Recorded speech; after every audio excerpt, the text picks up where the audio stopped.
राजस्थान दूसरा ऐसा राज्य बना जिसने मल्टी लेवल मार्केटिंग यानी डायरेक्ट सेलिंग पर गाइडलाइन जारी कर दी। लेकिन अभी सारे प्रदेश कंफ्यूज थे।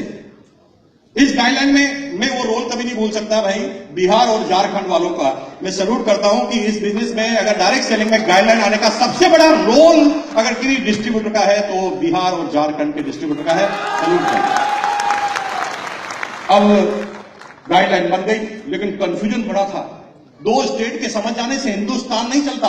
हिंदुस्तान तो बहुत बड़ा है, यहां पर अभी भी कंफ्यूजन था। एक आईएएस अफसर कहता था कि ये बिजनेस ठीक है और एक आईएएस अफसर कहता था कि मेरे दादाजी ने भी ऐसा बिजनेस नहीं किया इसलिए खराब है। बड़े कंफ्यूज होते थे। मुझे पता है कि जब हम अशोक गहलोत से मिले थे डायरेक्ट सेलिंग की गाइडलाइन के लिए, तो उन्हें पता ही नहीं था कि मल्टी लेवल मार्केटिंग क्या होता है। मुझे अच्छी तरह पता है कि मेरे साथ यहां पर शायद कोई है नहीं जो वहां पर था, अशोक गहलोत जी के साथ शायद यह नहीं है, लेकिन वहां पर थे वो सचिन वगैरह थे वहां पर, है ना। तो अशोक गहलोत जी के पास में गया तो उनको किसने लोगों ने क्या भड़काया था कि ना ये लोगों को ना साजो सामान दिखाते हैं और गुमराह करते हैं और कहते हैं कि तुम अभी पैसा जमा कराओ, बाद में तुम करोड़पति बन जाओ। ऐसा समझाया था मिस्टर अशोक गहलोत जो उस समय चीफ मिनिस्टर ऑफ राजस्थान थे। जब मैंने वहां गया और मैंने जब बात करना चालू की, उन्होंने कहा करते क्या हो, 2 मिनट है आपके पास, समझाओ।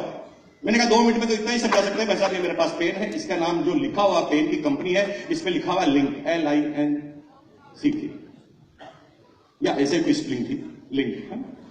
मैंने कहा भाई साहब ये मानी हुई कंपनी है हिंदुस्तान की, और ये पेन ऐसा का ऐसा मॉडल का मार्केट में भी आता है 10 रुपए का, और यही लिंक के साथ कोलैबोरेशन है आरसिम का, इसमें भी रेट है इसकी 10 रुपए। मार्केट में 10 रुपए में ग्राहक खरीदता है, ग्राहक को कुछ नहीं मिलता, टन पाल मदन गोपाल वहां पर सारे पैसे बीच के ले जाते हैं।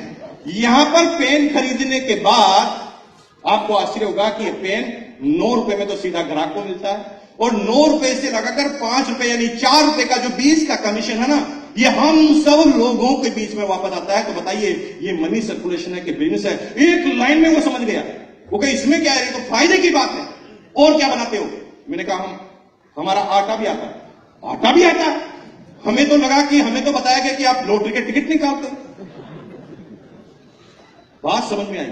धीरे धीरे कन्विंसिंग में टाइम लगता है मेरे भाई, और आज आपको आश्चर्य होगा कि हिंदुस्तान के डायरेक्ट सेलिंग इंडस्ट्रीज के वो लोगों ने लगातार संघर्ष किया, और आज ऐसा माहौल बन गया कि पिछले महीने केंद्र सरकार यानी government of India, central government of India ने रिजर्व बैंक की सिबिल की परमिशन से मल्टी